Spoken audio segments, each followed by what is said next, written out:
Akhir kuartal telah tiba dan kita akan menjadi saksi apakah kali ini akan terjadi pengulangan terkait dengan pergerakan harga emas, terutama di akhir periode atau di akhir bulan Maret, yang secara kebetulan ini adalah akhir kuartal pertama tahun 2024. Jadi kita akan lihat di sini teman-teman, apakah memang emas itu akan cenderung tetap naik di akhir bulan, terutama akhir bulan Maret, atau kali ini justru akan gagal oleh data GDP yang akan dirilis nanti malam. Oke. Untuk sementara, kita lihat terlebih dulu dari pergerakan US Treasury Yield dan juga US Dollar.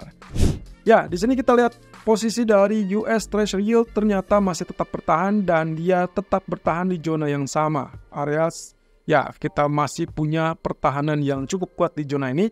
Ya, walaupun demikian kita masih bisa berharap sebetulnya dengan potensi penurunan yang akan lebih lanjut dan akhirnya mendorong ataupun menekan keluar di bawah zona trend channel ini. Tapi kalau tidak, bahaya teman-teman. Kalau ternyata dia kembali naik persis dengan kelihatan candle yang saat ini terjadi, maka kemungkinan peluangnya akan mencapai teritori 4,3% kembali. Walaupun rasa-rasanya sih agak minim ya kemungkinan itu bisa terjadi, mengingat data GDP diproyeksikan akan terjadi pelemahan ataupun penurunan untuk malam nanti. Tapi who knows, terjadi sesuatu kejutan yang sangat fatal dan akhirnya membenamkan harapan tersebut. Nah, berarti kalau kita lihat dari grafik H4-nya, saya rasa kemungkinan juga kita masih tetap dalam jalur yang tetap sideways terlebih dulu. Nah, ini bahaya.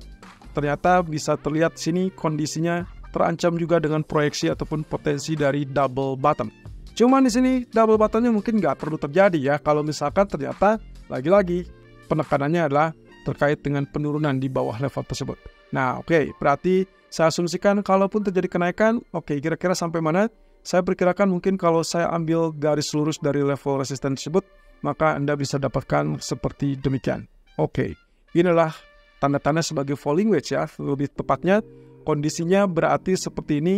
Saya lebih melihatnya terkait dengan potensi kenaikan terbatas.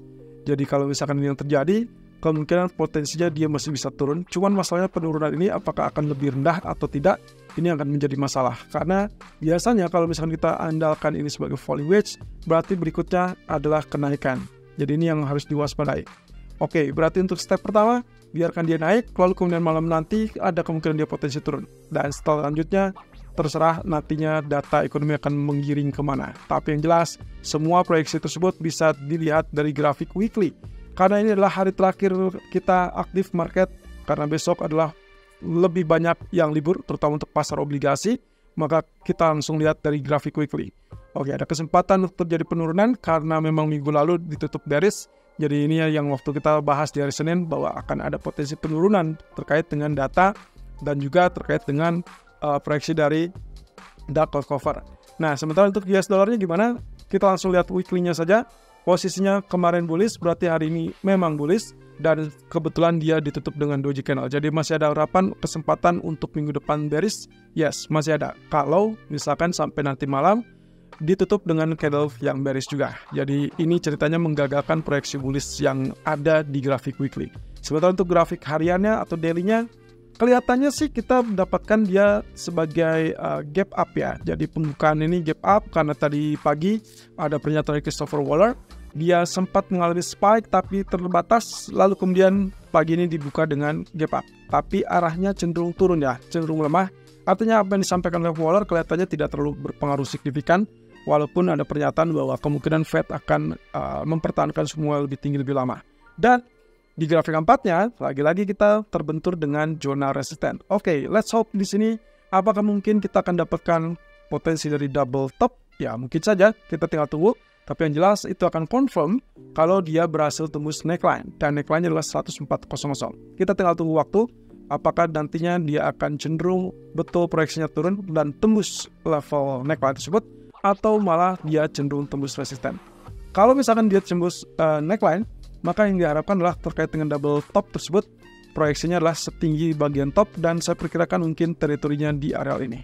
Ada dua step di situ level supportnya yang muncul di bawah neckline ya. Neckline jelas support pertama, tapi itu akan menjadi penentunya. Bisa saja dia gagal, malah terlanjut naik.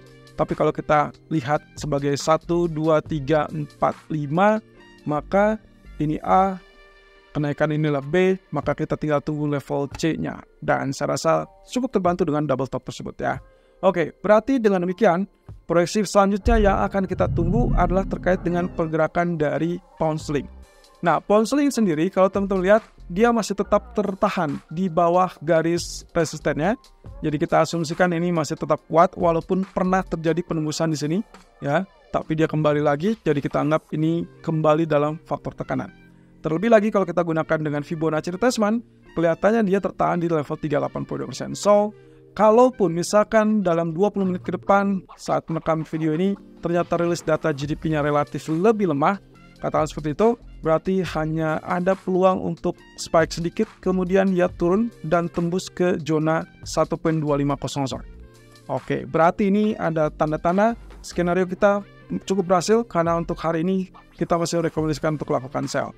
Ini terlebih dengan terlihat di gambar daily-nya, kemungkinan proyeksinya agak sedikit menahan sih ya. Tapi MA200 akan menjadi jawabannya. Untuk Forex, besok malam masih tetap aktif tapi biasanya sih akan relatif setengah hari ya. Karena beberapa market yang cenderung ya kita katakan libur untuk perayaan Good Friday. Jadi hati-hati, walaupun besok buka, saya perkirakan mungkin flat ya atau cenderung datar. MA200 untuk grafik daily ada sekarang di 1.25880. Jadi kemungkinan kalau dia tembus akan lebih confirm, dan itu kelihatan di grafik weekly-nya kita lagi menghadapi MA50. Ini akan menjadi penentunya teman-teman ya. Jadi penurunan di bawah 1.2570 tahan saja level sell-nya, tapi kalau dia gagal untuk tembus itu segera exit dan jangan overnight. Saya tidak sarankan untuk pound sterling terutama, lebih fokus untuk minggu depan saja. Nah, sementara kalau dilihat dari crude oil, kelihatannya juga ada upaya dia untuk mendobrak ataupun mencari peluang untuk tembus resisten ini. Oke, resistennya di berapa? Untuk saat ini, resisten yang terlihat di garis trendline ini adalah 8200. So far dia bertahan, level tertingginya adalah 81.95, artinya cukup tipis ya tertahannya. Nah, masalahnya apakah ini menjadi descending triangle atau symmetrical triangle? Oke. Kalau misalkan teman-teman tarik ini sebagai garis datar, berarti descending triangle. Tapi kalau kita tarik dari area bottom ini menuju area ini, kelihatan di sini ada kemiringan, ada beberapa derajat kemiringan. Jadi kita tidak anggap ini sebagai descending, melainkan sebagai potential symmetrical. Ya, yang artinya kalau simetris, berarti ada kecenderungan dia bisa saja terjadi breakout area support ataupun breakout area resistance. Nah, cuman kalau kita lihat di sini, balik lagi posisinya dari awal kenaikan ke adalah konsolidasinya, maka kecenderungan yang bisa terjadi adalah dia harusnya naik untuk tembus resisten. Tapi bisa saja salah, karena ini bisa saja terjadi penurunan kalau sampai jebol 80.60-an. Ya, ini masih kategorinya sama dengan kemarin ya teman-teman. Jadi tolong perhatikan area 80.60. Selama dia tidak tembus, boleh Anda lakukan buy dengan asumsi tadi bahwa ini adalah uptrend ya, dan siap berlanjut kalau ternyata dia tidak tembus 80.60. Tapi kalau tembus 80.60, ya Anda harus switch strategi menjadi sell. Perkiraan kami adalah level 79 ataupun level 78. Nah, tapi bayangan saya adalah 82 kelihatannya akan sangat mudah ditembus kalau misalkan untuk kelihatan hari ini. Nah, di grafik daily-nya ini juga sangat menentukan. Area hijau kita tunggu-tunggu, dan di weekly-nya juga kelihatannya ya ini yang mungkin bermasalah. Posisinya memang sangat wajar kalau ada rejection. Jadi siap-siap saja kalau memang diharuskan untuk switch strategi menjadi sell, lakukan segera begitu tembus 80.60. Tapi kalau tidak ada tanda-tanda tersebut, Anda masih boleh pertahankan buy at least 8100 buy, kemudian target sampai 82.50 dan exit di 8200 atau 8250 ya, untuk mengantisipasi in case ternyata dia tidak berhasil untuk lanjutkan kenaikan lebih tinggi. Sementara untuk gold, ya ini dia, ternyata penutupan harga berada di atas 2188. Ini persis dengan ulasan kita kemarin. Begitu dia ditutup di atas 2188, maka kemungkinan yang terjadi adalah next harusnya lanjut naik. Meskipun dengan catatan di sini teman-teman bisa melihat RSI-nya kecenderungannya lebih rendah, tapi ya kita mungkin akan merubah visi kita kalau memang dia tetap rendah, artinya akan ada potensial rejection di zona resisten.